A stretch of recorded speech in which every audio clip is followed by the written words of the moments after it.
the circus is in town right now. Should I, as you know, incredibly unemployed, should I run away and join the circus? Would you be the incredible pale man, like the man with the thinnest skin who the sun sets you on fire? Is that your, like, freak show gimmick? You know, Austin, it's very hurtful when you say these things about me. I'm sorry, you're the strong man. What do you want me to say? He's the man with the biggest brain. Ooh, come see the big brain boy. I'll do the bit where where it's like the guy that they hit with the truck and he like survives, but I do die. I fully die in front of those children, dramatically altering the course of their life forever. You go there, you're like, yeah, I can sword swallow. You get the first sword an inch into your mouth, and then you start screaming and crying. Ow, my tongue! Ow, fuck, it's so sharp! I can sword swallow just only once. Is there a severance package? Do I get unemployment? Please, I want to go home. I miss my wife. There's not a severance package in my inventory, but there are some things in there, Austin. Do you want to know about them? Sure, if we're done with the circus talk. Last episode, you all raided the treasury of Orlando's old hoard. I said treasury, very weird, I'm sorry. Maybe the last chance anyone gets to just pick some magic items, so this is maybe the last big shift to your inventory. So let's get those before the end of the Orlando arc. I've got a wand that used to be a ladder, a dragon lance, martial adept slard, morning veil, a nunchuck wielding a No, I don't have the morning veil. Why? I gotta take that off there. Mm-hmm. Too many things going on and off the list. I got the nunchuck wielding orangutan best friend. I got the trash can of holding, the out-of-date pop-up book of goblin history, I got a lucky plush rabbit's foot, children's trading card deck of no synergy, a kid's plastic spy kit, a tinfoil telepath hat, a dire muskrat wearing an ornate magical saddle, a digital reminder watch, some golden gym shorts, treasure, just nebulously the word treasure, a kid's book of My First Eldritch Blast, and a protection from energy scarf. Hey, so I'm playing Ulysses, the dragon. Austin, you'll have to help me because I think I have everything in my inventory, but items were coming out so fast and free last session that I may have missed something. So, Ulysses, I have marked for the football jersey, the unicorn horn spear, the cursed mask, the rug of smothering, the dangerous stamp, the dragon lance, and then shoulder-mounted cannons. Shoulder-mounted cannons and Adderall, I believe, were the two things you got from the treasure hoard. Adderall. Okay, sweet.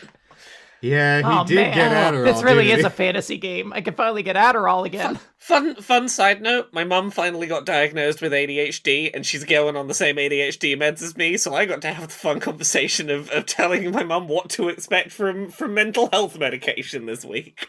Did you just have, like, the grin that SpongeBob had when he knows Squidward likes Krabby Patties the entire time? Oh, 1,000,000%. Look, my mother is lovely. She was a bit resistant to me getting mental health diagnoses, and now it's coming back around and she's going, oh, all of that stuff where I said you don't need to get diagnosed, you're normal? You weren't normal and neither was I. Fuck. Well, in my household, it's called having a big personality, which means that I don't like to be in groups of more than 2 people, and I have to leave the room if it gets too loud.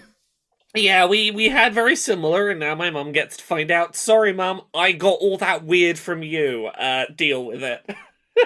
Hopefully you made a note of what the Adderall does for Ulysses, because you didn't remember that you had it, so the chances of you also making whatever change on your sheet, probably pretty low. I mean, Austin, is there anything more, like, hilarious than me forgetting what Adderall does? Like, come on. The comedic bit's just there. I'm just gonna take it and see what happens. All my weeb friends want to go to Japan until they find out that it's illegal to have Adderall, and then they're like, I don't know, America's pretty cool in some ways. It's illegal to have Adderall? Oh, yeah. It's a controlled substance. It's basically like a meth. of meth. Yeah. There's some countries you can, like, get your doctor to write a letter that says, hello, country, please let me have my meth with me. Japan is not one of them. Hello, Yes, I'm Rex. I've got items: Surgeon General's coat, golden gloves and contact mic, Megalon crown, humdrum's ring, TV lamp. There's a ghost in that right now. compass, a plane shift, sweatbands, a Rytron Simons. I have too many items. Sonic the Hedgehog shoes, Mayor's sash, Holy Grail, or I think you called it the Grail of the Carpenter King, my gavel of the spell magic, cool quill, the golden skeleton of Goldicus Anglesmith, the armor of the Wasteland King, dragon figurines, a dragon lance, Caliburn, and some really cool banners. Specifically, the actual name of that item is the nipple clamps of the Wasteland King. There you go. So write that down correctly. Nipple Yeah, put some clamps. respect on their name. So last we left the adventure, you all were making your way back to the crossroads, the fork in the road between the dragon side of the inner layer and the small folk side of the inner layer of Orlando. You're passing through a cavernous room full of bodies from a pitched battle. Is there anything you want to say or do before you get back to the corridor to the small folk portion of the layer? See, Dad has a lot of, like, really valuable stuff down here, and he's never once bothered to come and be like, let's go shopping for cool shit. He had mounted cannons down here, and he never told us. He is truly the worst despot. Rex gestures to the piles and piles of corpses. I imagine this place might give him some bad memories. He could close his eyes. Even better reason to take all of the cool stuff away from here, so that the cool stuff isn't near the bad memories. Well, considering we did get attacked by a giant pile of corpses, there might have been some difficulty with doing that. Also, he's already rich, so doesn't really need more money. Well, surely, like, it's his place. He could walk in and just be like, everyone be chill. It's my place, and they'd be chill. Well, I think these are the corpses of people that tried to murder him, so...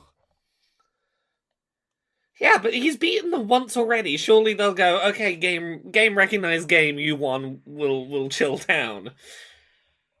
I can tell that you generally don't run a nation or work in diplomacy much, do you?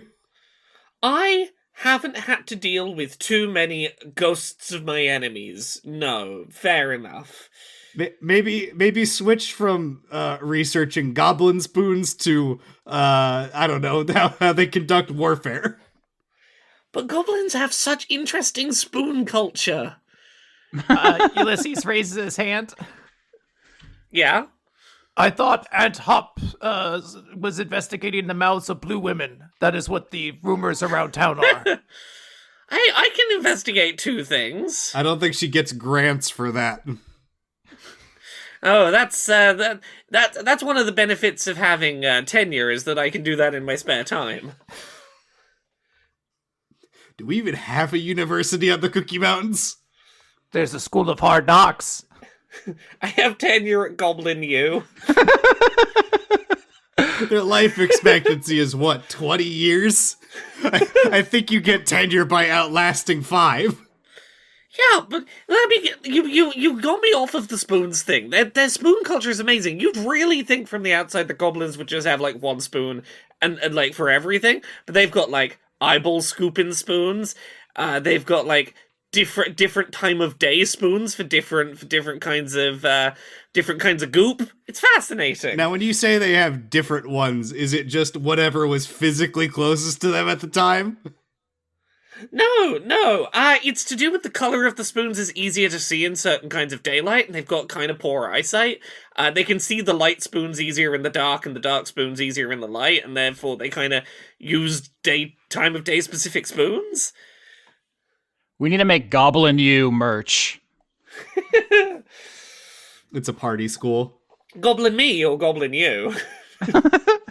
Exactly. All right. So the group makes it back to the crossroads. You see, as you exit the big corridor made for dragons, there is a much smaller one made for humanoids. You peer down the hallway. It's the same situation as you've been experiencing, where as you get closer, lights kick on by proximity. It seems like still the same materials, or everything has like almost futuristic stuff that you don't see in the Cookie Mountains. It's some sort of metal plastic thing that is beyond you. Is there anything you want to say or do, or you just rush headlong into the other half of the inner layer? I want to take an Adderall. Okay. Hopefully it does whatever we said it did last episode. I haven't edited that one yet. I peer through the small door and go, any ghosts in this side? Want to let us know that you're there, like, in advance? Yeah, well, you want to do, let's say, perception to try to see if there's any ghosts up ahead of you? Yeah, anything get rustled by me announcing us? Yeah. 7? Nope. I will say that there you feel because you have very developed magical senses as a very powerful dragon. There are absolutely eddies of necromantic energy throughout this entire lair. I mean, in a word, this place is just straight up haunted, right? But with a 7, you don't detect anything about the short ceilinged part of this place that is worse in any way, or that you're running into a particular situation to be aware of. This place is a fucking hellmouth. Let's raid Dad's coffers and get out of here. Sounds good. You all begin walking down the small folk corridor, light kicking on ahead of you, and you see up ahead a some sort of sitting room chamber, like a social space for obviously humanoids. In fact, something that strikes you immediately is the low ceiling and kind of closed-in walls. You all are going to have to switch to your level 1 sheets, as this place was obviously constructed so that dragons could not be here. Like every place you go past this point, the architects was made sure that dragons could not comfortably fit. It is a deliberate architectural choice. Is there something I could roll to try to determine why this was done? Like, was this dragons doing this to make it harder for other dragons to rob their? Well, no, because we know that Orlando's bedroom was in the other side. Is this maybe like a unified hoard area that makes it harder for dragons to go full bore and rob each other's hoards? Sounds like a classic insight roll. Okie dokie. Insight, that is 2. 17. 17 is very good. You'll recall that the ghost you have captured in the lamp, you all intuited Orlando's deceased sister, mentioned to you that the dragon-sized part of the layer you were in was where the treasury was. Uh-huh. But you asked if that was his hoard, and she said no, that's on the other side. So you assume that the hoard is up ahead somewhere, and the fact that it is only accessible to small folk gives you pause. You don't know why that is. You're racking your brain. You recall a previous conversation with your dad where he said he did used to have small folk, so he doesn't now. And you have asked him about that, and he says, well, the dragons are my small folk because they do whatever I ask, so I don't need them anymore. Which is, it's not that it was untrue. I mean, you detect that there was subtext he's not saying, but it's, he hasn't been dishonest about that. I will say that this part is, his hoard is inaccessible to dragons. He is doing that on purpose. That is a thing about all that, and I don't know what you would need, like a 20 to get more than that, but you assume you're going the right way. You're here to check on what his old hoard was. Can we try to determine from, I guess, the leavings of whatever's in this sort of humanoid area what kind of small folk Orlando had? That's a great question. Like I said, you're entering the first room, the sitting room, and the chairs are there are ones that are sized for like humans. There are ones that are a little bit bigger. You assume for like orcs, and ones that are a little bit smaller. You assume for halflings. If anything, Rex, your small folk take after him, and in that it seems to be a combination of different species, not just one. So that's the first thing I'll say. The second thing is this room you're entering. It's not trashed. It's not like, oh, there's a big fight here, but the furniture has been moved strangely. It's like up against the wall. And obviously not the way it used to be. It's deserted. There's no one here, and there's no obvious signs of battle. There's no corpses like the previous rooms. In fact, it is eerily empty. But the furniture being all pushed to the side gives you some pause as the overhead lights come on. If the furniture's all up against a wall, my thought would be that that's been done to clear space. Are there like drag marks on the ground from something being like pushed through here after everything was moved? Investigation? Okie dokie. All I can jump to think here is that when I move all of the all of my furniture to the sides of the living room, it's because I want to do VR. Is this just trying to make a big VR space where you're not going to trip over the table? It is futuristic. I got a 13. Anybody else want to roll investigation? That's not going to be enough. Yeah, well, investigation, yes, I will. 21. There you go. Rex, you start walking around, looking at the furniture, scratching your chin, wondering what's up with that. Hop, you get down on your hands and knees and look at the floor, and you see scratches on the floor. I think, Dan, you said something like being dragged, but these are actually more meticulous. You find the very faint outlines of like sigils and symbols and magical, glyphs and so forth. And, you climb up on a table here and look down because you're in your dragonborn form, Doc Hop, and you look down and you're like, oh, everything was moved out of the way to draw something on the ground, which has been cleaned up. It has been like ablated away. Is there enough of it there to try and start recreating enough to work out, even if not perfectly what it was, like the shape of what it was?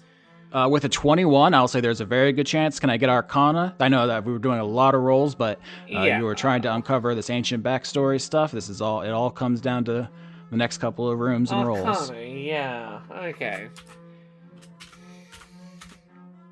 Another 21. Another 21. Doc Hop, from your vantage point, yeah, you see the shape of it. You begin to trace it. You figure out the parts that are missing that were cleared away. It's very clear to you that this was a summoning sigil of some sort. Someone tried to do a ritual here to bring something through into the lair. You're not sure if they were successful, but then someone came through and destroyed it, either washed it away. You assume melted it away with acid, because knowing your dad. So there were absolutely magic stuff being done in this room that someone came through and tried to destroy the evidence of. With a 21, it's 100% a summoning spell. My first instinct, and maybe this is way off, was, is the Hoard not even physically here? You've got to come to the right place and then summoning circle the Hoard? What would he be trying to summon? Yeah, more wives? He was trying to bring his sister back, maybe searching for a being that could do it. There is another door in the back of this room, so you can continue deeper if you would like, or you could stay in this room and roll something else. Also, you can continue, chatting amongst yourselves. The way I see it, I don't think, you would have to summon the Hoard, because if so, then there'd be no point in being in this building at all for us. I think he was trying to either obtain a creature or use some being's power for his own devices, which he has then wiped away. You haven't been able to ascertain what he tried to summon beyond that he attempted something, right? Whatever it was, went presumably badly enough that he didn't want to summon it again. Or he didn't want anyone to know that he did it. Yeah, that's about as much as I've got. With a 21, I will say, Doc Hop, you know it's a summoning spell. Someone was trying to do something. I will say there's no sign that anything came through. With the size of the sigil, you think if something came through, like something big, it would have left some kind of mark. So you don't think that the ritual was completed. With a 21, I want to give you that. And then someone came through and destroyed this situation afterward. Okay. Someone saw it midway done and was like, hey, dragon transmutation, real bad idea, don't do it. Or similar. I'd say let's continue on. Yeah, we should move on. What, you're not in the mood to just fuck with the summoning circle without knowing what it'll summon? You're not feeling adventurous? I'm feeling very focused. I took an Adderall. Can I get a wisdom saving throw from the group? Yep. Ulysses is going to go play RuneScape for 20 hours. 9. 17. You have advantage, Quinn. That's right. 6. So 9. third 21 in a row.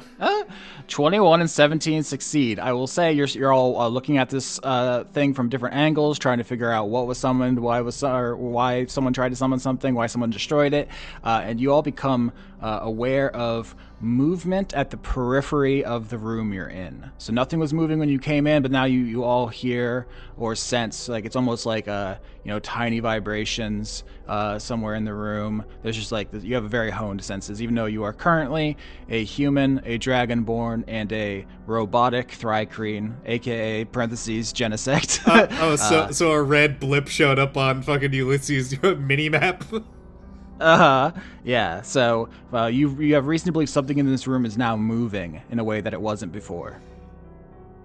I unsheath the caliburn from the mummified mouth of the Lady of the Lake. Of course you do. Why wouldn't you? And Rex is gonna call out, demanding that whatever's there show itself. Yeah, I'm going to be going into the next room because I failed that check, so I don't know the room's moving, and I am pretty focused on finding out what's going on with the rest of this horde. Okay, Ulysses, you pupils wide, I assume. I actually don't know. I've never taken any meth substances, so it depends on whether this baby needs the meth or not. Yeah. If they do, then the pupils won't change at all. Oh, okay.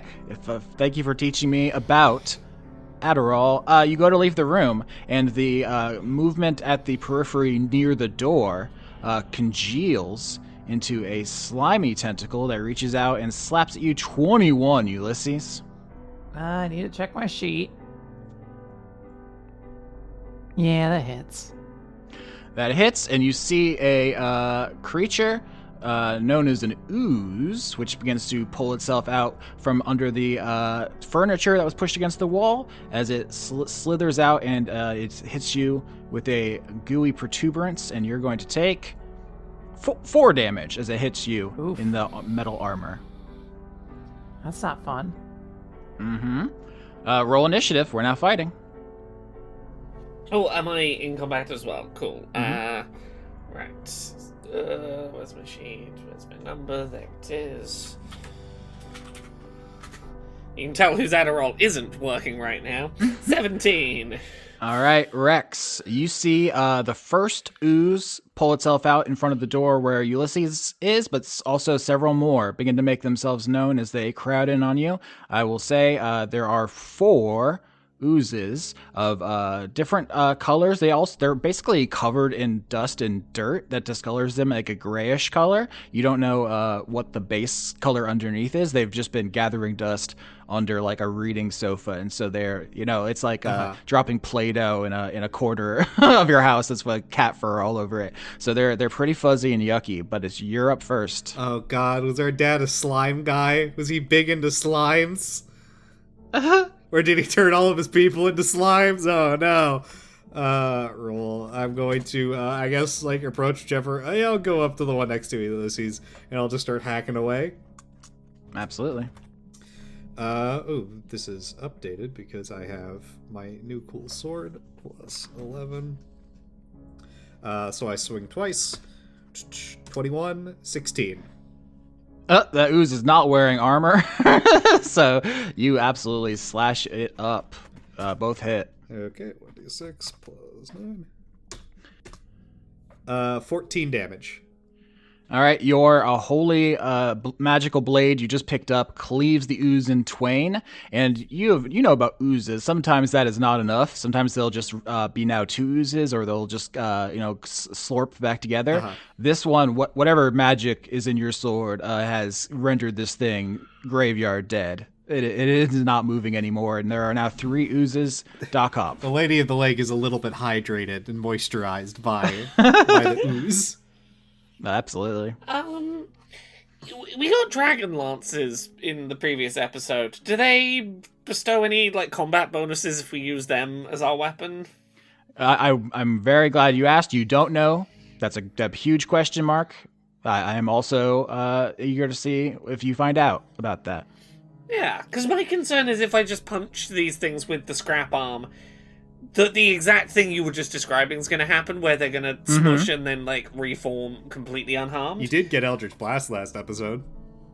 I did get Eldritch Blast. I could do Eldritch Blast. I was going to ask if the... I was like, the Dragon Lance, if it's got, like, magic in it, maybe would do something. Eldritch Blast. I like the idea that you look at the lance for a moment as if you're about to use it, because it reminds the audience that it's there. Yeah, it is there. I get 4 beams of this. It's level 1. Oh, I'm level 1 again. Okay.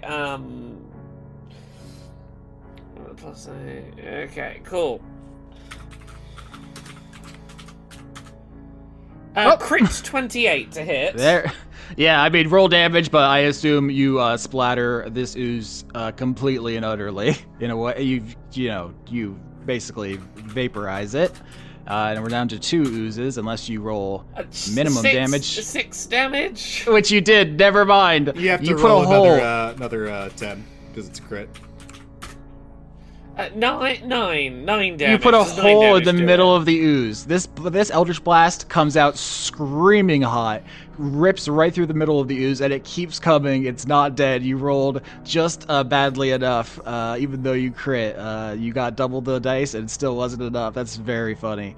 There's just a smoking hole in the middle of this fuzzy, dirty ooze as it comes towards you. We still have 3 oozes, Ulysses. Between rounds, can I inspect the Dragon Lance to learn anything about what it might do?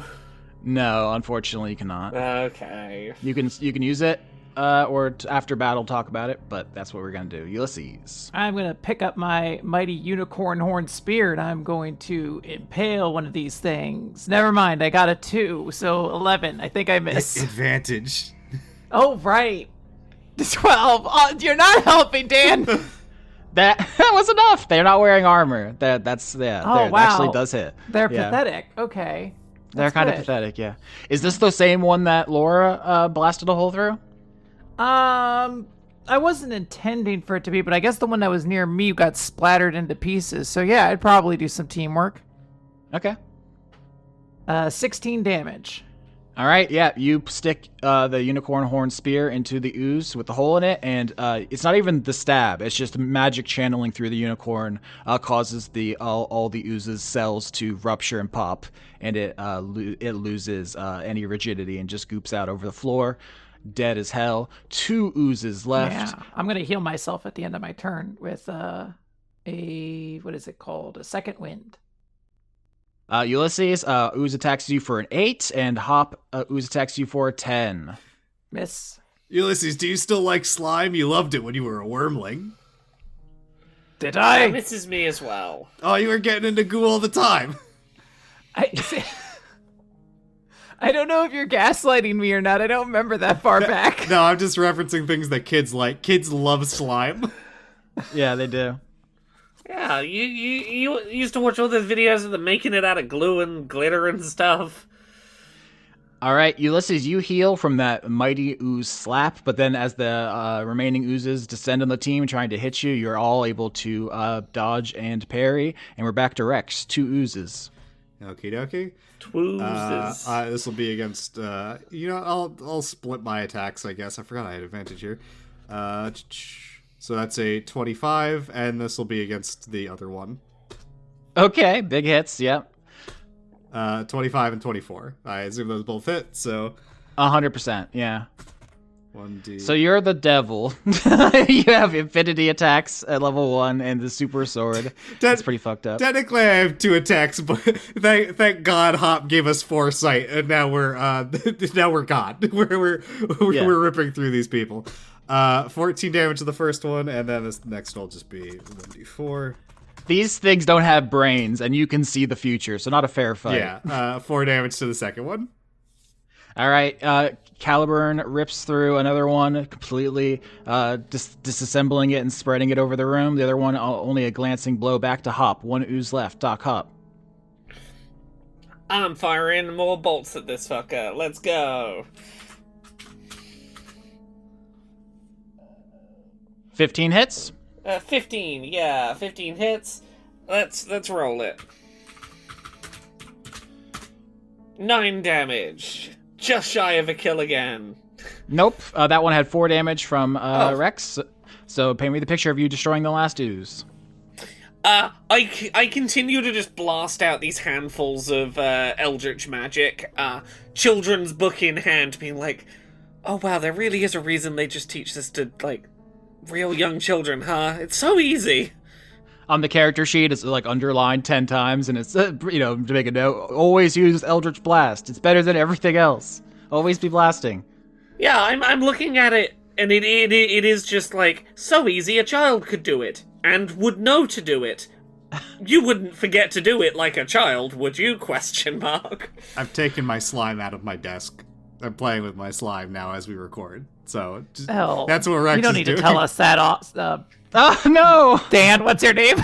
No! Freudian Everybody slip. knows Austin's a slimy guy. He loves playing with his slime. Oh, Lord. All right. You have won the battle. Ulysses got hurt, but healed himself. There are now a bunch of destroyed slimes or oozes or ochre jellies, whatever, you have to investigate to learn more. They're all fucked up, though. Yeah, I mean, is there anything rare about ochre jellies or anything like that? Are they found a whole bunch in this area? What do I roll, Austin? Nature? Nature. 12. With a 12, I'll say that you know that these sort of oozes, there's a whole class, like the ooze umbrella covers jellies and slimes and all kinds of different guys, that they can arise kind of spontaneously anywhere there is, stuff, any place there's like goo and detritus. And so I will say, no, it is not normal for them to be inside of a sealed futuristic building, not up on a mountain. None of that is normal. Something strange happened for them to be here. Were they summoned? Were these the things that were summoned? If you want to get a closer look at the medicine to like poke around inside of them. I'll do that. My thinking is how many chairs were in this room and how many jellies were there for? There were 4 jellies. There's still plenty of chairs in the room. Okay. Yes, I can give it a try. 11. 19. Yeah. 15. 15 to 19, very good. You all start poking at the oozes, looking for some sort of evidence of something, what exactly they are. With a 19, the highest, Ulysses, you kick one, and you hear a strange clattering noise. You look down, and there are teeth that you kicked out of this thing. So that's not good. You all take a closer look. You find bits of hair, maybe a couple other bones inside of them. You think that whatever these things arose from were people that were melted. That's what I thought was happening, so I'm glad to have that confirmed. What's that mean? Was our dad just melting people like a fun little saw trap, or... Are there, like, person-shaped things we can pour them back into to, like, help sort them out? That's a great question. To maybe to finish this room, to tie it all together, maybe insight one last time to see if you can put all the pieces together in some sort of way. Sure. Let me posit my theory here for the moment before we roll. It seems like maybe the people in this room were attempting some sort of ritual. Our father then interrupts it and fucking obliterates them with acid, which then gave rise to these slimes. Everyone get advantage for Dan saying the correct answer. I got 18. I already had an advantage, though. I got 18. No, I'm just joking. Here's what you put together in this room here. There was a big battle in the dragon-sized chamber, which you're not sure exactly why these people came in. You think, the dragons are being hunted to extinction. These people were like dragon slayers. They came with anti-dragon arrows. They came with dragon lances. Maybe it was just exterminationist. But now you find evidence of some sort of ritual, and you think maybe in addition to killing all the dragons, the big battle was some sort of feint or distraction while a team of mages came in here to do some sort of summoning, and Orlando caught them and acided them all down into their base molecules and tried to destroy the evidence of whatever spell they were attempting in his lair. Yeah, don't finish that fucking ritual, Hop. I'll hold off for now. So if I was a bunch of dragon hunters, what would I be summoning in the middle of a lair. Can I roll history check? Are there any like notorious enemies to dragons that can be summoned? Yeah, sure. History. Professor Peanuts, no. Professor That's a rolling Peanuts, hand. the enemies to dragons. Oh my god. Ignore. It's gonna be 16. Traditionally, the biggest enemy of dragons are giants, so it's perfectly possible that they were trying to summon a bunch of giants in here to help them fight. But you don't know why they would have waited to summon the giants until they were inside, instead of just bringing up a buttload of giants, like summoning the giants outside and having them all rush in together. You kind of intuit that there was something in here they needed to finish the ritual, to complete the summoning. It wasn't something they could have done anywhere else. So what other purpose does this room even serve? Like if we identified what this thing is, there's like a bunch of chairs. Yeah, I said it was like a lounge. It was like a sitting room. It's a social room for this side of the lair. But there's got to be more if they had to do it here. Well, it seems like there was the big fight up front, and then either like turncoats inside or people that snuck past just did it inside of this room because a big dragon can't physically get in here, as like a way to backstab them potentially. It's not specifically needed to be done in this room, but it needed to be done in the lair, and this room is like small enough that they could get away with it. They should have probably gone further back then. they like turned a corner to like, we're safe. Let's start our elaborative healing process or whatever. We're outside of the aggro range.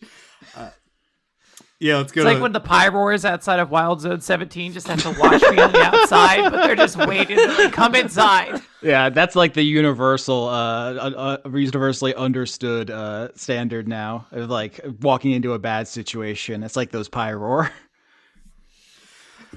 Okay. Fuck those pyro. Yeah, Rex is gonna head into the next room. You start down a corridor until the next room. Same thing as you walking, lights kick on ahead of you. The walls, floor, ceiling, all made of some sort of material you haven't seen before.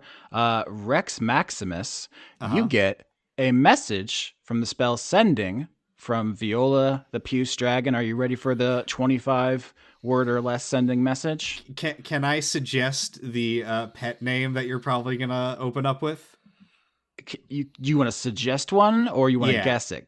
I want to suggest one. Okay, well, I'll erase the one I wrote. Big Naturals. Okay, so she says, "Bonjour, Big Naturals. The Cymbalines will be up to something. They are always rampaging. Schmegglesby was attacked. She will be hurt badly." That's it. The tenses have been really weird in some of these messages. Yeah. Can I insight this as to why she's is she becoming unstuck in time from using the claw? You get advantage for saying the correct answer. Okay. I don't think this is the first time this mistake's happened. Yeah. Oh no. Oh dear. Oh no. I'm not gonna roll that. I think Rex is intuiting that there's a problem here. He's going to reply to his lovely mate and say, "That's not good. I think maybe lay off the claw a little bit. Your concept of time is becoming muddled." All right. She doesn't immediately respond, perhaps saving her spell slots. But you recall because she's already responded in her future past. Yeah. When she got the Time Dragon Claw, I think you said something to her like, "Congratulations, you won. You can make anybody any age. You could completely destroy the gerontocracy. You're, god and master of everything." I will say it is clear to you now there is a limiting factor, which is fucking with time magic is not psychologically good for the person doing it. Yeah, we're gonna have to deal with that when we get back. Okay, do I need to go look through the trash heap and see if I can find a nice diary or a calendar that can help keep her grounded? I don't look. My concern is that she's gonna start grounding her kid for things they haven't done yet. I don't. or she's gonna get angry because I forgot our anniversary, even though it's a week ahead, and it just hasn't come to pass yet. There's some logistical problems no. I'm gonna need to solve here. My unstuck in time wife is is badgering me. She's hitting me with the time rolling pin throughout the timeline, back and forward. Oh boy, yeah. Rex is compartmentalizing his problems. He's gonna turn to Hop and say, "I have some bad news for you. One of your blue girlfriend, Schmegglesby, seems to have been greatly injured by the Cymbalines." Oh god. Okay. Fuck. Okay. Well, I guess we better finish this place quick and get back. So the party exits the corridor into the next area, which you find to be, once again, low ceiling, close walls, nowhere someone could turn into a dragon. Everywhere you go has someone measured the space so that it's dragon proof. But you find yourself in a complex of hallways with doors. The only thing you've seen like this before is when you've gone with DiCaprio to events or something, and they have hotels and small folk areas. It's living spaces for small folk. Very strange to you. Never seen anything quite like this, but there are just a number of doors, and they're hallways. You walk a bit, you turn, more doors, more hallways. You're not sure what the fuck any of that is. So, I mean, it sounds like we're in, I guess, the living quarters for all of these small folk. Advantage for getting it right, for just saying the thing again, Dan? Okay. You never have to roll if Dan just says what's happening at every point. Dan, I'm so thankful you stole the script from Austin a while ago. Yeah, I don't know what this part here that says the evisceration machine. That's worrying, but we'll get to that when we get to it. Don't worry about that bit. Can we go to a different room than the evisceration machine? Oh yeah, it's the kitten room. Oh yeah, let's go there. which has the exsanguinator. I'm sure that's fun. Just a point of clarification. So we're in this giant city. There was the big area with almost city sized, right? But this is specifically still Orlando's home, right? It's not like a communal home between multiple dragons. It's just size that there could be multiple dragons here. Yeah, great question. So it appears that this lair was a social space that was hopping back in the day, back during the Dragon Wars. In fact, the reason you needed an ancient dragon to open the door was characterization of Orlando as the kind of person who would let anyone come in if they were on his side, if they were an ancient dragon, which were being hunted to extinction. So people were coming in and out all the time. On the dragon side of the lair, there was a huge cavernous place where dragons could gather and hang out and plan strategy and all that stuff. You found a war room for planning, but there was not sleeping chambers for dragons. That was a social space. You open one of these doors on the small folk side, peer in, and you see a bed. People were sleeping here. Yeah, I guess what I was trying to gather was because I'm trying to get insight into what Orlando was thinking with how he set this up. Because there's obviously some sort of intentional choice here to prevent other dragons from being able to get into the side, and also we know his hoard is here. What are these rooms like? Do these seem well cared for areas, or are these the way you described it makes me almost think, are these almost like cells? Perfect question. Investigation, please. Okay. Investigation. 14. 9. I got no idea. The group fails. You open a door and look inside, and I think you're just not familiar enough with whatever the various cultures are to deduce too much from it, because behind these doors, I think the word we would use is apartment. They're not cells. They're pretty nice, but it's hard to figure out okay, is the stuff being arranged this way a halfling sign of they're a prisoner of war? Is this a goblin sign of great respect? I don't know what's going on here. But it sounds like what you described earlier with how at least there was disparate chair sizes, that these apartments seem pretty different from each other. Would that be fair to say? 100%, yeah. It seems to be whoever lived here was using the common room. Orlando's small folk were of different species. That's confirmed. Whoever, if you had that in the betting pool, if you put $10 on mix of species for Orlando's small folk, you won. Was he maybe... A thought is occurring to me that his hoard is kept somewhere in this area, and he's locked it off from being able to enter by other dragons, and he has this disparate collection of small folk here.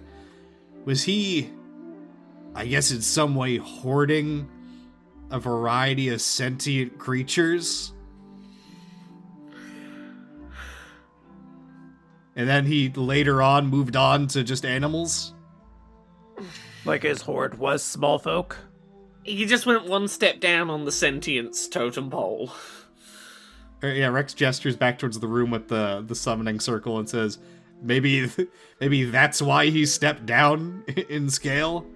Or in sentience? Oh, as you say that very ominous thing, can I get another wisdom saving throw from the group? I don't like this. 10. 18.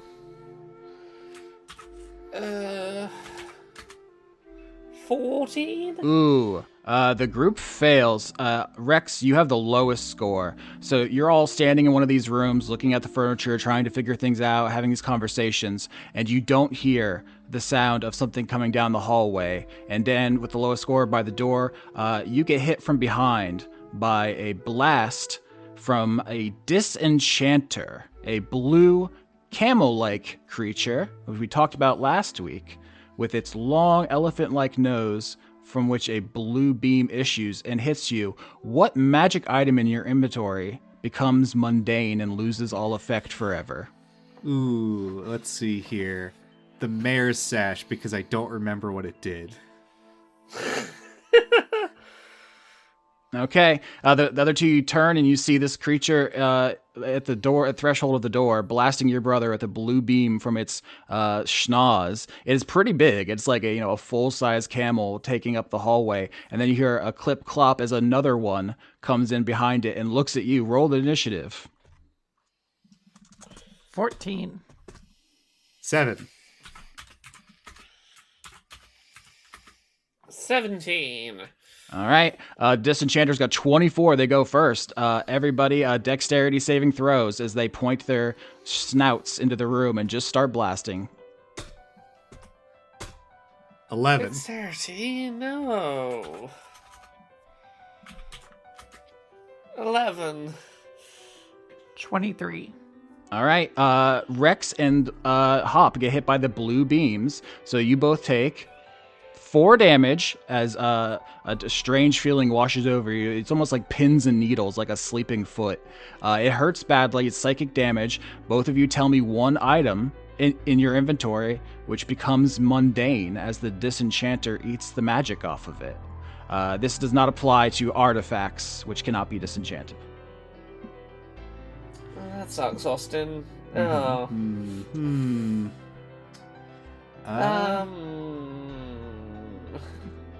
My golden gloves of contact Mike.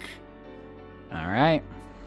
The out-of-date pop-up book of goblin history. All right. Oh, that was the first item you got in the campaign, coming full circle towards the end. You're not. It might have come after the trash bag of holding, but it was real episode 1. Yeah. Well, the trash bag was your, your starting one. That's like. Oh, that was my starting one. Yeah. Yeah. First one that I found. Yeah. Mm-hmm. All right, Doc Hop, you're up first. There's just 2 large looming creatures in the doorway. They seem extremely out of place and strange. There's 2. Yeah. And we've not had a long rest between. You're using your level 1 sheet, so there's nothing. There wouldn't be anything to rest from. Oh yeah, I don't get any of my cool shit back yet. I don't think. You got your acid breath? Yeah, I got my acid breath, but I also have Eldritch Blast. All right. No, wrong bit. 10. 10 does not hit. Nope. You raised. that's going to be a weapon attack. Do I have anything that can fix this? Not at this level.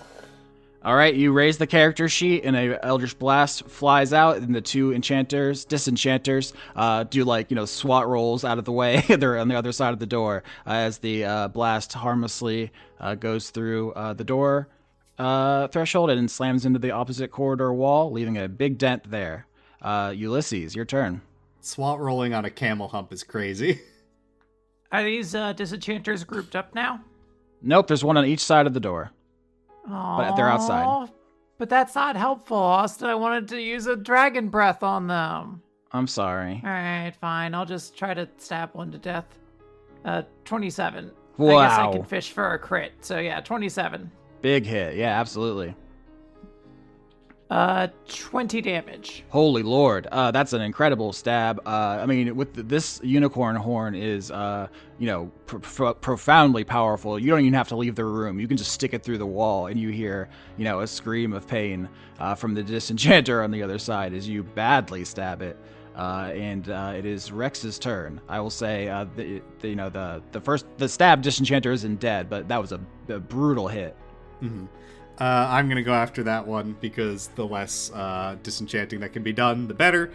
Mm-hmm. Roll 1d20 plus... okay, so that's a 17 and a 29. Both hit. Big time.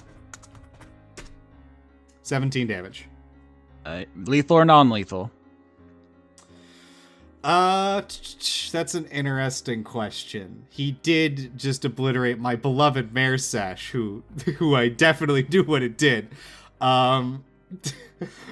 Rex grabs it by the nose and starts slamming it into the wall until it's jelly.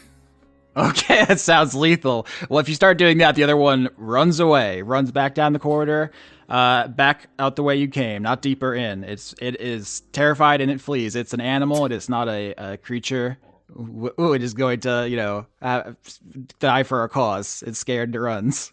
There, see, that's why you need loyal soldiers that will willingly throw away their lives for you. Can't get that from a weird camel elephant.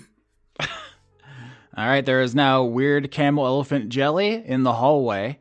The Mare Sash, the Boblin Cop-Up book, you know what I meant to say, and the Gloves of Contact Mike are mundane and, disenchanted. What do you all do? Can I re-enchant it at all? Like, if I just, I don't know what the suggestion I was going to make to put magic back in it. Just, do a little prayer at it. Be like, come on, be good again. No. I mean, you could try. I think that's fun for you to do. Does murdering the disenchanter let us... Can we rub the disenchanter's corpse on it to make it magic again? Also, I don't want to do that, but what part of the disenchanter holds the magic it eats? And can I cut it out and eat it? Medicine.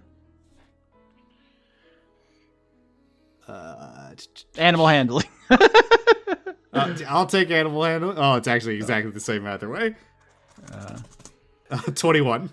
Wow, very good. I think you can make some disenchanter jerky. Not you don't have time to dry it, but you can make a little snack here to restore a couple of hit points. I would say it's kind of if you all want to eat this animal, you can do that. You're all dragons. It's not weird. Absolutely, I'll do that. Can I do a nature roll or something? How long do these things live? How long would these things have to have theoretically been in here? So last episode, I believe Rex told you all that he got a message from Viola saying your dad was bringing them to the lair. So Orlando is basically right behind us then. But he can't be big right now, so we have that at the very least. Rex will turn to his compatriots and say, I can get us out of here with plane shift relatively easily. Let's get through here. Hop, I don't know how to tell you this. Your goblins might be dead. Let's hope not. Let's work on positive thoughts, All right. Is there anything else you want to do in this area, which I have in my notes as dormitory?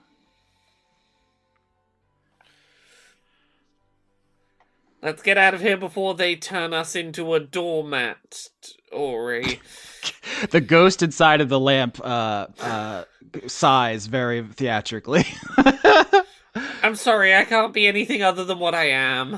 You know what? I'll ask the ghost, like, what does she think about this area? Do you have any memories of the beings that lived here? Yeah, the ghost speaks up, its voice kind of hazy and distant, as if like speaking through some sort of veil, but it says, "Oh, yes, lovely memories. Children running, food, baking, so much fun and stories." Are there, like, kitchens in these dorm rooms? Like, or is she just hallucinating, like, a memory? They said they were like apartments, so yeah, like there's kitchens and stuff in here. Just people living here, I guess. At first, probably some of the stuff wouldn't read to you as cooking stuff because you're in a campfire style civilization. But like to us, you know, Dan and Quinn and Laura, you'd be like, "Oh, that's a microwave," you know, like Right. that's an electric range or whatever. But like your characters wouldn't have recognized that at first. I think is probably what happened there. Mhm. Let's keep going and see if we can figure out where he's, I guess, keeping his hoard. The back of this place, I Yeah. guess. Hey, Disenchanter, if you're still around, go through the big door instead. There's a bunch of really magical stuff that way. Don't bother eating our stuff. Oh, I remember eating stuff, the ghost says, kind of like dreamily. It was so good. I miss eating stuff. Do you want to possess me? I'll eat some of this jerky. Oh, I would love to. Austin, what do I roll to get possessed? Religion, I think. Ghosts are a matter of religious import, I think. Dad can't kill me if I have the ghost of his dead sister inside of me. 16. All right, 16 is good enough for some kind of effect. I'm curious what you want to achieve because I think there's a version of this where this dragon, enters your body and, takes it over, becomes some sort of like schizophrenic passenger, is dissolved into your ego and is just, kind of at some sort of peace. There's any different way this could go. What are you thinking, Dan? I'm just doing stuff, Austin. I'm just doing stuff. I'm just the Reddit Joker. I'm a pupper chasing carinos. I really hate that you said that. That was really bad for me. I've been thinking about this character, Reddit Joker, for a while recently because I've got nothing better to do at 3 a.m. I think Rex is like, he's recognized that this person's related to him and it's his family. He's just trying to offer her like a modicum of comfort, I guess. Yeah, no, here's the thing is the afterlife used to exist. It's gone now. So there isn't really a traditional rest for souls. They eventually just kind of fade out as far as you're aware. And the way, possession still works, ghosts can grab bodies and stuff. So here's my instinct is that you like open your chakras to your aunt and she joins your ego and just kind of dissolves like, one liquid into like a larger stream and is kind of gone. Maybe you can hear her voice sometimes, or if you like really meditate or something. But like the closest I think you offered her last episode. You're like, hey, can we like lay you to rest? There's nowhere to take her. Like the best that she could hope for is kind of like to have some sort of company before she ceases to exist, which is with you. Yeah, I think Rex's plan was like to try to bring her to a dragon graveyard and kind of, I guess, ingratiate her there. But if he has now, I guess, his auntie stand with him, I guess that's what he can do. Wow. If we hadn't been describing her as auntie, I'd have asked what color she was in life. Oh, she's orange and black. She's like your dad. Okay. Yeah. Well, that makes that easier. But yeah, if you all, so Rex, I don't know if you make a big deal out of it or anything, but the TV lamp is now empty, the like ship-shaped lamp, and if you want to talk to her, you can try, but for all intents and purposes, she is gone now. Yeah, I think, Rex takes a solemn moment and then says, I wonder if Dad's gonna hate me more for that. Then again, he left her down here, so I don't think he has any right to talk about it. Yeah, like, no cap, your dad seems like kind of an asshole, so he probably doesn't even deserve to have to say goodbye to her or anything. I am getting a sense that he went through a lot, and I don't think he handled it in a great way. I don't blame him, but it is what it is. Yeah, but you always go back for family. Rick's, like, kind of, I guess, Rick says, well, he did at least try to bring her back. Who knows if he even knew that this was here. Either way, he did leave all those corpses out there. Let's keep going. Hopefully he won't come in here since he's so averse to being in a small folk form and try to get this done with before he, I don't know, tries to flood this entire area with acid.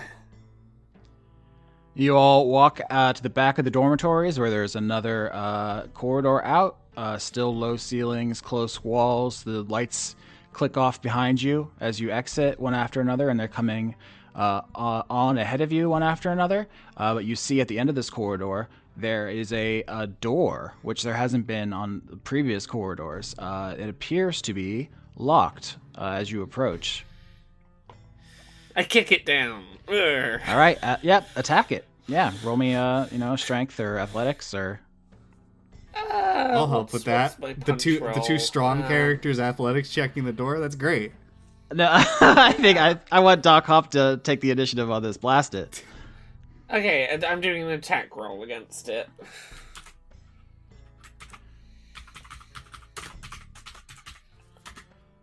26. Holy Lord, is that your metal arm or is that your new Eldritch Blast? That's my metal arm. That's me punching the door. You smash the door so utterly, it is completely demolished. It doesn't just come off the hinges go too. You take off like the door frame. This door was not like a vault door. It was a pretty simple thing, more of a formality than anything. And you hear not only the shattering of its structure, but the shattering of something inside that the shrapnel hits. It knocks over a vase inside. As the dust settles in the room, which you pretty quickly determine is the end of the line. There's a back to this chamber and no way out. The only word that you can use to describe what you see as like the dust from the shattered door begins to settle is crypt. There are a number of large body-sized and shaped structures here, like the things that hold corpses. There are a number of vases lining the walls. You see coffins. There are just coffins on daises. This is a crypt full of bodies. You don't know how many? Dozens?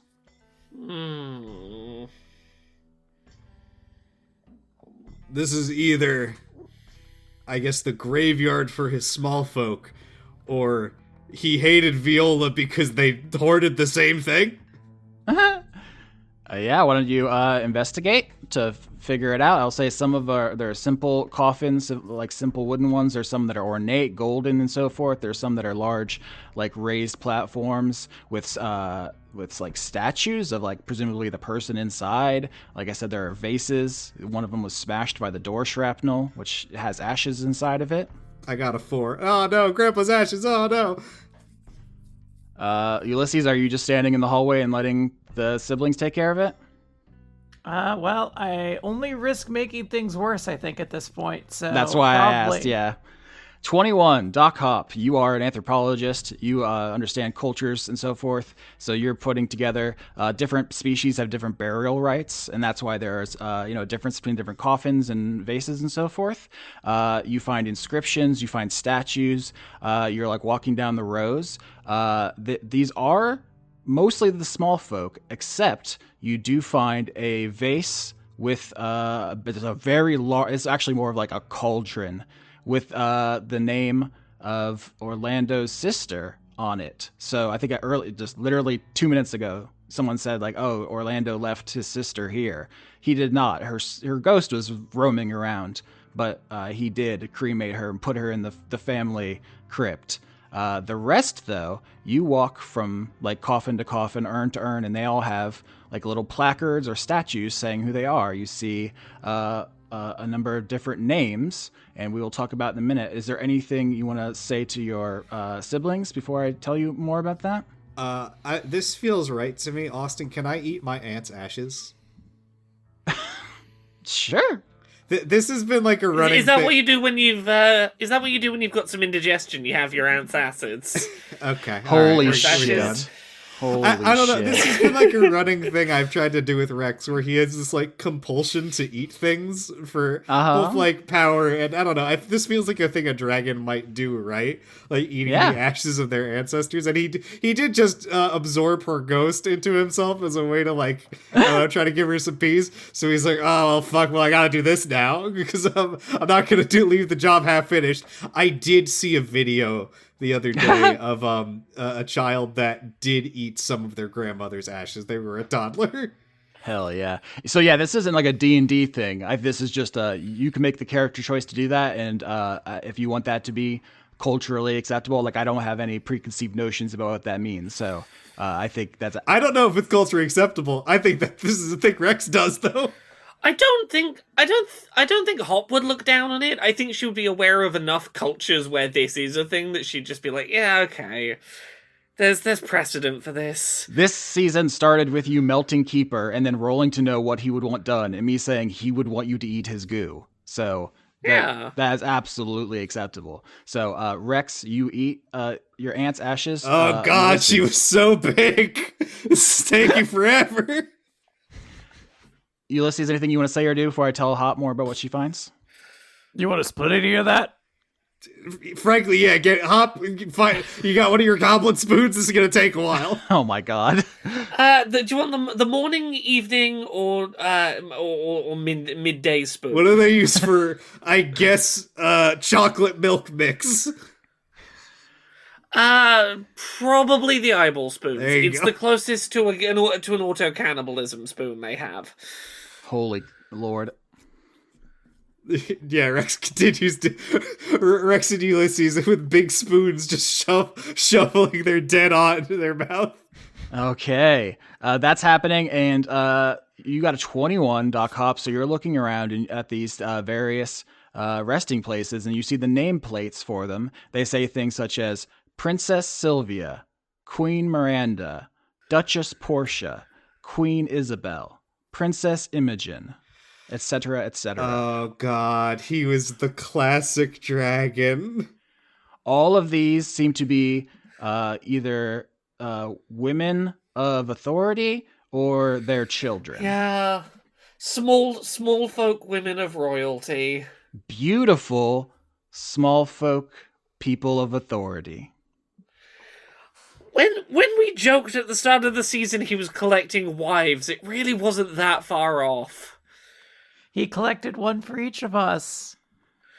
Oh, Dad collected women too. Oh. I think we all genetically picked up just one of those parts, though. Yeah. And Hops was delayed. Hey, it's small folk culture. True, but later on she started collecting the women directly. That was a complete coincidence. I had decided before Laura leaned into that, but that is very good. It fully metastasized. I will say that you have found Orlando's hoard. Using context clues, you don't think he was hoarding them when they were dead. Something killed them. And, I don't know what you want to do or say or anything about that, but that's all there is here. There's no magic items. There's nothing to give you power or buffs or bonuses. It's just a room. Oh God, that's why he has the Lady of the Lake mummy. Is there any way we can use this against him? First instinct, first thought, best thought. Look, if we're up against him in like a fight coming up, can we just like throw out the names of like, haha, we got all your favorite corpses? Oh my God. We ate your sister. I think we can maybe use this to drive a wedge against my mother.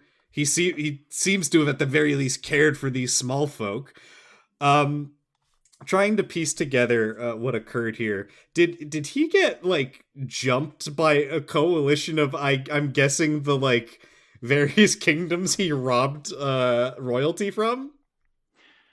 You know what? I think with all the roles we've done this arc, I'll just give this to you. You think that the dragon slayers that came to his lair that your corpses have been finding were not just normal dragon exterminationists, but were specifically trying to kill his family because they resented that he took all of their princesses and queens and duchesses and so forth. This was a targeted attack, and they wiped out his family specifically.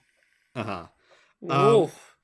Now, can we try to find some details here that maybe like this was sort of a romantasy section where the queens liked being with the dragon? Is that the case, or was he just fully kidnapping these women against their will?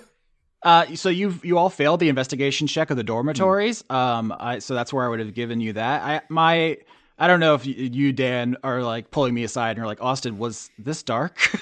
My instinct is no. I think that he didn't take anybody who didn't want to be taken because his hoard was family, not prisoners. It wouldn't have worked psychologically. Okay, so this is like every Newgrounds web animation where they make it seem like Princess Peach was going with Bowser willingly, and that really Mario should just keep mind his own business.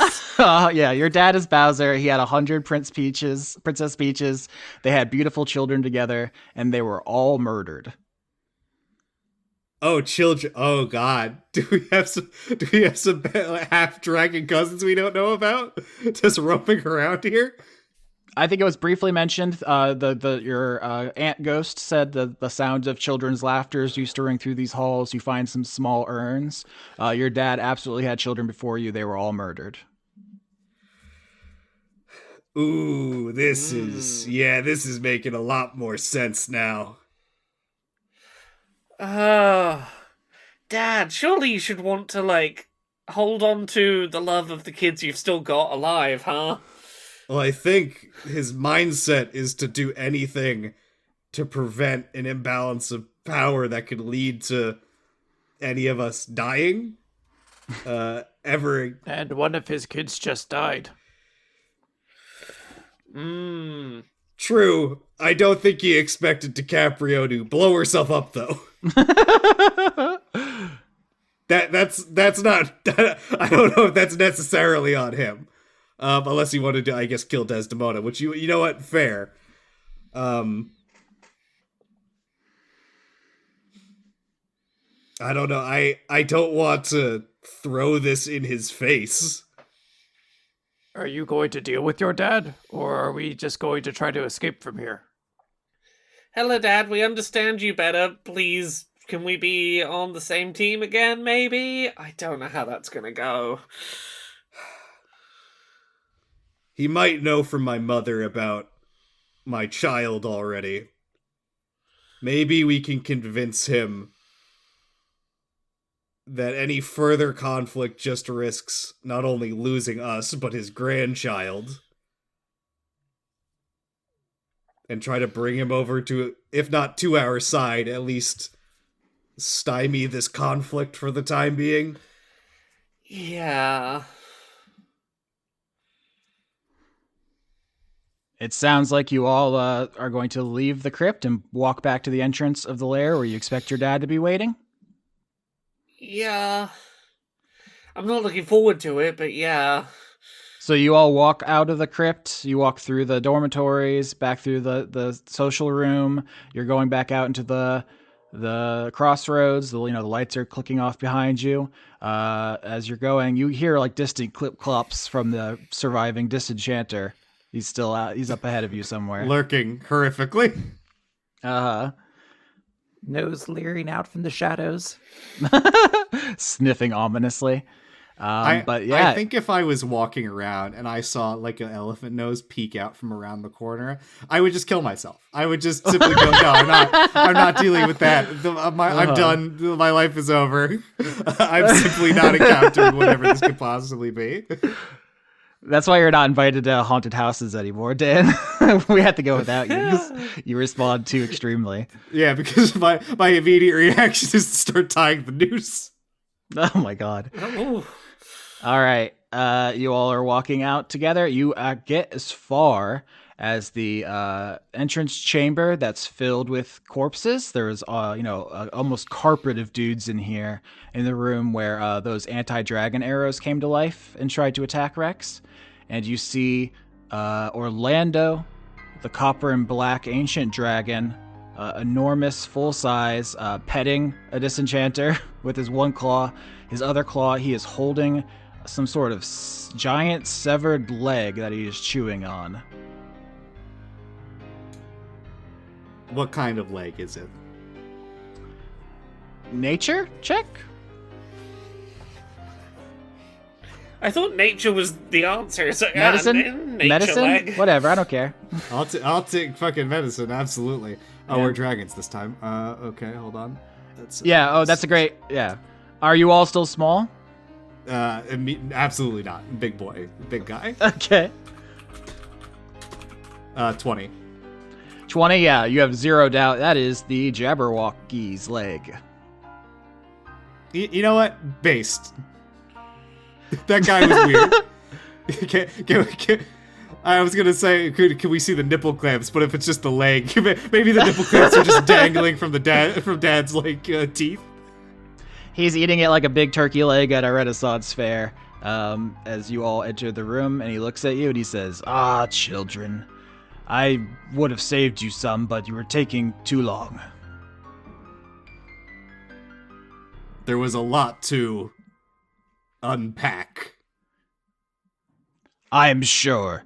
Was your curiosity satisfied? Has invading my privacy been worth it for you emotionally? Do you feel nurtured now?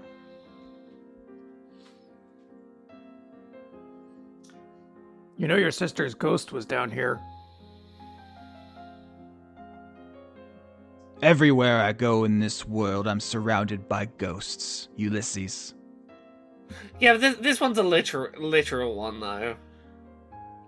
And what do you expect to hear from me? My sad story? You expect me to try to get sympathy from you? People die. It is the way of the world. Grow up. I laid her to rest the best I could, if that matters to you at all. What matters to me now is my grandchild.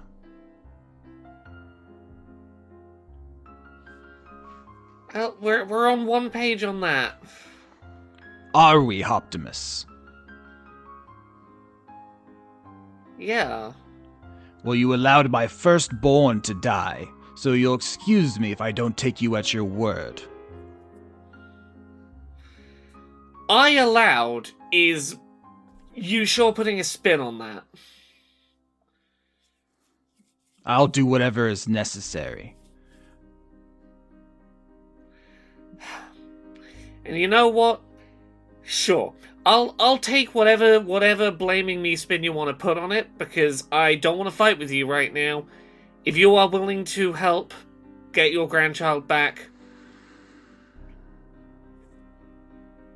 I want that help and support.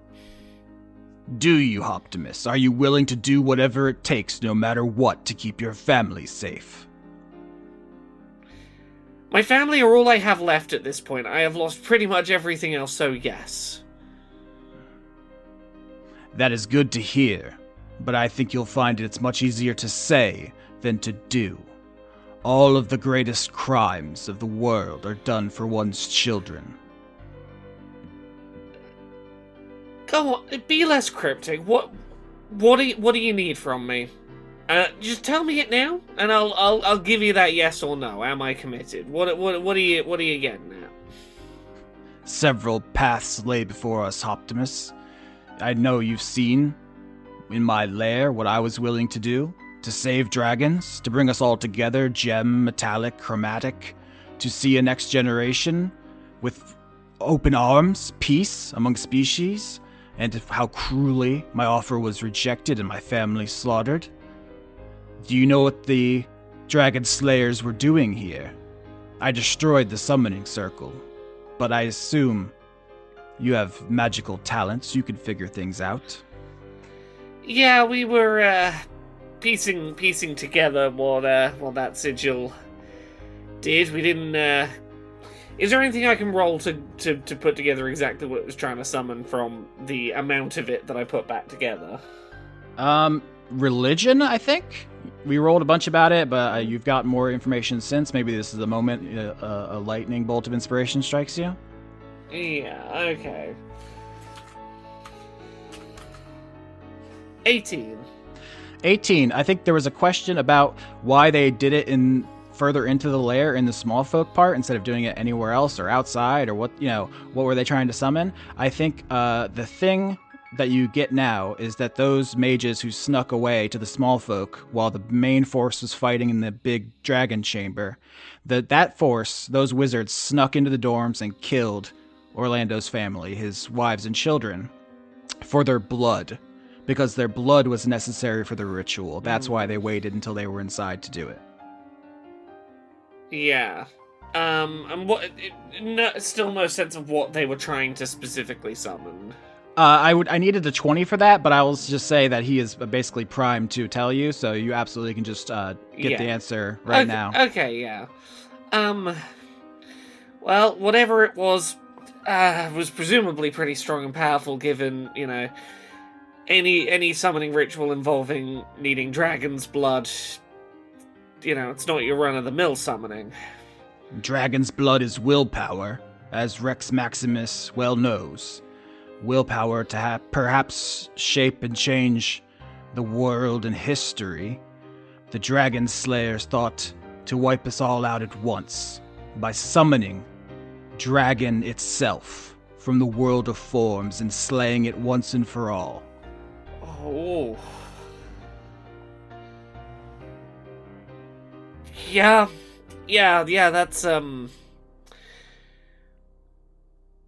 that's a way to do it.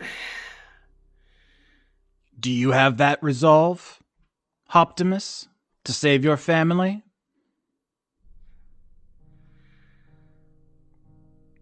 I literally have no other direction other than protect my family left at this point, so... What are you proposing? Doing the same thing and summoning the concept of small folk and killing them? Not small folk. Fairy dragons. Those are the ones that vex us, yes? These Cymbalines? Oh. Look, Austin, I know you're presenting this as like the dark thing to do. Do you know how badly I'd like to do that? Just wipe out the Cymbaline. Yeah, just kill one metaphorical Cymbaline and all the Cymbalines are unfucked. Huh. Orlando says, I do not know if their spell would have worked, but mine will. If we can guarantee that this not only kills off the Cymbalines, but does let us get Rex's kid back, it does deal with one of the biggest problems we were trying to work out, which is how to deal with them in a way that they don't just come back from. We were on the strategy of snap all their necks, I think is where we were at. Just paralysis but not death. But no, this would do it. You presume that you have the power to snap all their necks when they've spent decades stealing from you, stockpiling magic weapons, duplicating them, and imbibing Desdemona's magic dragon juice. You have no idea what powers they have or how many of them there are. No, don't get me wrong. I'm agreeing with you. Yours sounds like a much more efficient plan for roughly what we were going for. And how do you know, after this is done, and the word spreads of what we did, it doesn't just lead to, and he gestures back towards the small folk dorms, something like this occurring again? If all of the fairy dragons in the world drop dead, how does that lead to us? Who would know? How would they know? How do we know that there aren't people watching right now? Like Cymbalines or some other spies could be looking. There is a war of cold going on right now. I suppose it's possible that someone is nearby, but this layer's been sealed and watched over by Sycorax. Great job getting her involved, by the way, Optimus. She doesn't have enough problems without getting in my way. I love how I was ready to come out here and talk about how much we have in common and how nice it is to feel like there's similarities between us. But yeah, we can do it this way, sure. Yeah. But yeah. Did you know, Dad, I'm on my second hoard that is also similar to one to yours from the past. It's a whole thing. So your plan is what? You summon the concept of fairy dragons here, and we kill it in the shadows, and that's it. This ends. Nothing is ever as simple as you want it to be, but this seems as clear and as direct as we can be to save your child and to get rid of our Cymbaline problem once and for all. Well, first, we don't even know where the egg is, and then you're suddenly leaving it completely unattended. We don't know what the Cymbalines are doing with it. For all you know, they could be flying around carrying it, and then they suddenly drop dead, and now my child is dropping 30 feet from the sky. Yeah. Also, if we do this, it doesn't, erase memory of them from existence, does it? Won't everyone know the Cymbalines won't everyone know that the fairy dragons just disappeared? To be honest, little Ulysses, I do not know. I've never seen this done. It's possible that every fairy dragon in the world keels over dead as a medical mystery, and it's possible they disappear as if they had never existed. I do not know, in all honesty. So you're positing this plan of action without having really any idea of what the result would be. That is what it means to be a father, Rex. Acting in their best interest no matter the cost to oneself. I mean, if anyone who liked the Cymbalines knows that they're gone, though, they could just do the same to all dragons, right? Bring forth the concept of dragons and then kill it? Anything is possible, but only a select few have anywhere near the power to effect such change. 10,000 dragon slayers couldn't do it. And the Cymbalines are what? One family? You would genocide an entire species. Extinction is natural. I, more than anyone, know what it means to interfere and intervene in the natural course of life and death. That is my hoard, that is my life now, is protecting creatures from their own inevitable oblivion. No one knows the weight more than me, which is why it is my duty to do this. There is nothing natural about wiping an entire species from all across the cosmos out of reality. Nothing is more natural than killing to save one's family. This is what I'm saying. Every war is for our children. Every massacre is for our children. That is the only thing that has ever mattered. That is the meaning behind every murder, forever. Can I do, I guess, an insight check on our dad? How confident does he feel that no one's here? Yeah, absolutely. 20. Yep, 20, he's 100% confident. He has 15 magic effects going at any time as an ancient dragon. He's checking shit constantly. Also, Sycorax, here's the thing. He didn't say explicitly Sycorax is still outside and very powerful and so forth, but you can read the vibes that, like, he got here, they had, like, a little, I don't know if fight's the right word, but, I think Sycorax obviously also still has feelings for him, so she probably caved pretty immediately and is outside guarding stuff, so no one gets in or out without her knowing. Can I message the sibling group chat real quick then and be like, no one's around to see this, but Sycorax is outside and likes the Cymbeline, so if word's going to leak, it's going to be from Sycorax.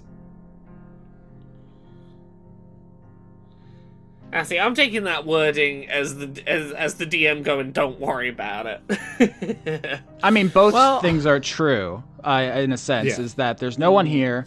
Also, Sycorax will be unhappy with you, and, you can feel that however you want.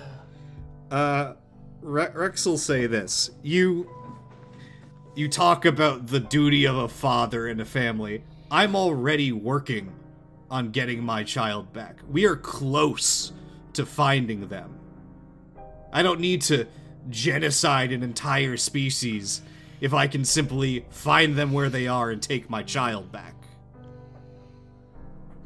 It heartens me to hear you have such bravery, son. But are you capable of getting your child back?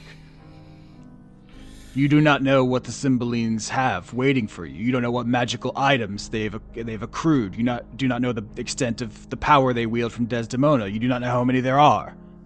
You could be walking into an ambush where they outnumber you 10-1, and they all have magical weapons beyond your comprehension. Hard cut to the Cymbalines crashing cars into each other for 40 years. But Orlando says, if you wish to return under your own power and face the Cymbalines in honorable combat, you can do so. But I will stay here and enact my plan. I am signed on at this point. Rex, whatever plan you pick, I'm sticking with you on it. My siblings are everything I have left to me at this point. So, Rex, if you want to stick with the plan and take this directly to the Cymbalines, if you want to go with Dad's plan and genocide them, I'm following your lead to the end now.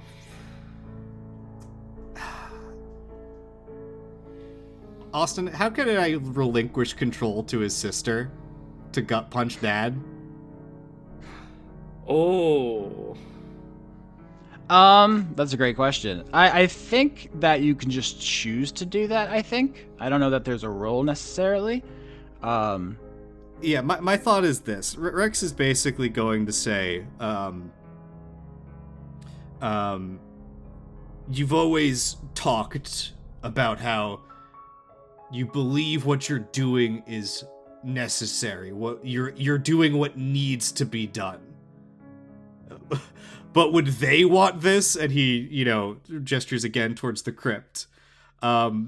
Would she want this? And that's when he's going to try to relinquish control to his sister. And I don't know, I guess make a persuasion check. This is the life we signed up for when we joined Dice Funk. We gotta put ourselves through these things. This is a good practice though, because this is gonna come up a lot. I'm sure at your new job, probably. Yeah. So you might. As a spiritual medium, yeah. I think she starts to talk, but I think she's it's like she's lost in a dream almost. Probably of probably the birth of one of his children. It would be the appropriate thing to bring up here. Yeah, I think she starts to talking about how excited she is to be an aunt for the 1,000th time. And he sees what's happening. He's ancient, genius level dragon, and he says, "Oh, Cleopatra, if it were that easy to be swayed by your words by my clever little son, but I've made up my mind. If they don't have what it takes to take these drastic steps, then they can stop me. He's like specifically talking as if you all are not in the room, and to his sister. You know, if we fought back in the Cookie Mountains, every dragon would be honor-bound, oath sworn to defend me against all attacks. But here, in this lair, I'm all alone, and no one would ever know what transpired here. And back in the Cookie Mountains, Andronicus is the oldest, the most ancient. He would be in charge, and he could tell Rosalind to do or not do whatever he wants. And of course, Andronicus is fully in the pocket of DiCaprio, who will be back, and he will carry out her every word. She's given him no reason not to. My clever firstborn. Your dad seems like he's kind of setting us up to kill him right here.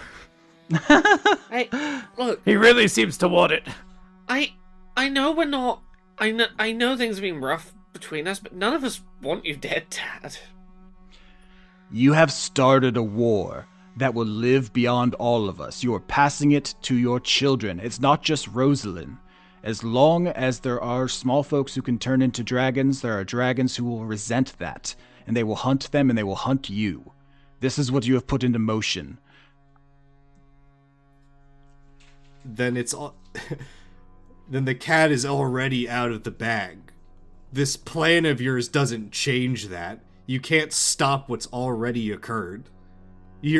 Desdemona, when she comes back, will continue to do what she's done. You talk about death, you talk about extinction. But you of all people should know, species need to evolve and change. I am not the child I was when I first started inspecting hoards for you. And the Cookie Mountains are not the place that they were when you first started living there. You are not the person that you were when you lived amongst your old family. And to be honest, I'm sad I never got to meet that version of you. Touching words, Rex Maximus. But you are naive. You trust too much. And you are betrayed.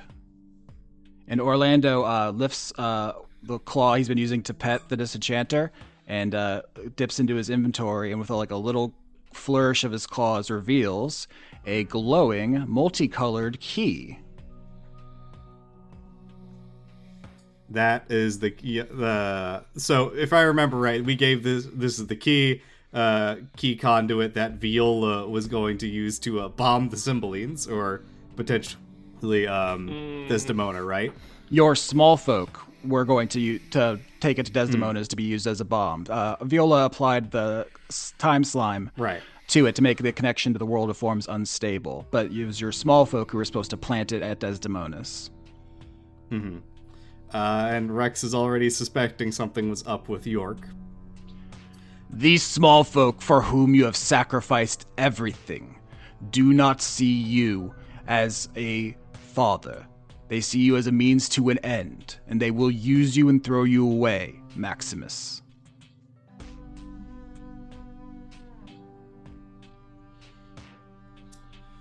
Can I insight that? Because I'm wondering what the scenario here is, right? Yeah.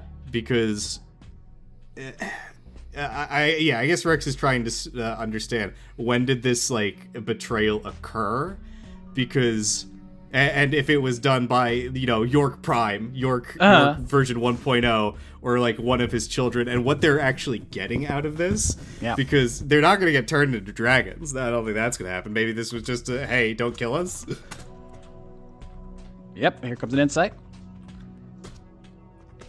25. Holy fucking lord. Yeah, so I'm just going to tell you exactly, perfectly what's up. It was not York Prime. He doesn't know anything about this. It was one of the Yorks that you put in charge of, the thing they're dedicated to was selling the vision of small folk becoming dragons, the PR of that. And basically, when you all quite loudly declared your intentions to snap all the Cymbaline spines, you're all in the Rex's lair that one episode, you're all chanting spines, spines, spines. That that, one of the Yorks present was like, oh, this is going to be a huge fucking disaster. This act of cruelty that you all are planning is going to poison people against you and your beliefs for generations, you know, and it's going to be a disaster. You're going to be known far and wide as like cruel monsters, and anything you were trying to do will be poisoned by that. And so you all need to be sidelined for the good of the movement, basically. So it's not York Prime, whose specialty was helping you. it was PR York. Fucking PR York. This is why he gets low reviews when I do his performance rating. Yeah, a couple of the other golden ribbons went to just random small folk of yours that we don't know. It was your small folk who were infiltrated, so you were correct there. But it was just like random people you didn't know who were just being manipulated and controlled by Desdemona, who's very powerful, you know, and you have one specific York who flipped on you. Yeah, I think Rex simply says, what, you're telling me that someone within my small folk had ambition beyond me? The thing I've been cultivating my entire life? Shock of all shocks. Bad things happen. There will be conflict and problems I'll have to resolve. If I was not confident at the end of the day that I would win, I would not be myself. Spoken like a true father. He smiles at this. He has the glowing key in one hand. He puts down the bone of the Jabberwocky here and like begins to like stand up and stretch as if we're coming near the end of this conversation. And he says, if you all have the will to take the Cookie Mountains for yourself, then show me. If not, join me in the ritual room and let's end these fairy dragons. I really wish I didn't have Viola make you younger. Mm-hmm. And I could have broken your old hips. He says, Rosaline gets all of her authority from me, and I cannot and will not stop her. She will continue on her path unless you stop me. What if there was a cool third option, though? What if instead Rosaline goes to sensitivity training at HR? Austin, are you going to patch in a green button we can press instead of the red or the blue? Then I press the red one because I can't tell the difference. Yeah, you're going to pick one, and then we'll, after everyone gets mad, we'll do a director's cut where you do the other one. It's anything, up to you. Yeah, just thinking for a second here. Ulysses is gonna message in the group chat and be like, I would like to fight your dad, but I don't particularly want to kill him, which seems like the only resolution he wants. Also, not for nothing, but the Cymbalines are kind of pests to the dragon folk, so eliminating all of them doesn't sound like an awful idea. I'd be very okay with them. I'd be very okay with them all being gone, and at the end of the day, I'm with whatever plan Rex wants to go with. It's your kid. I trust your judgment on what's gonna be the best way to keep him safe. Okay, here's what Rex is going to say. If we beat you, you divorce Mom. Okay, let me get this straight. I don't know if that's the end of the episode on that line, or if my clarification will be kept in. So you're saying the end of the Orlando arc is a fight, but you're not going to kill him. You're just going to prove you're better than him. He's going to divorce Rosaline, taking away her authority to be institutionally racist. She can still be personally racist against small folk. Yeah. But then you whipping his ass means he won't exterminate the Cymbalines. He won't. To be clear, he still wants to do that. So that's what you're really asking, is for him to not exterminate the Cymbalines? Yeah. His Rex's plan here is that he recognizes that his mom only gets this power through his father, right? And he's not gonna, he doesn't want to kill his father, and he can deal with, having to be in conflict with his mom at least in like a work scenario. For the rest of his life, it's like if he was like a fucking socialist and his mom was a lobbyist for fucking Enron or whatever. Whatever, he can deal with that. Although I imagine his relation's gonna take a hit from this. And then his plan would be he's going to then go manually get rid of the Cymbeline to avoid completely wiping out the entirety of the fairy dragons, because the monarchs made good on their deal. They didn't do anything to harm them, so he doesn't see a purpose to doing that. And that's the plan. And what if I win?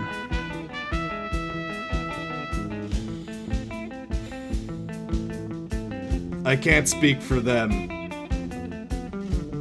but you will have a dead son on your hands, because I will not stop until I'm done.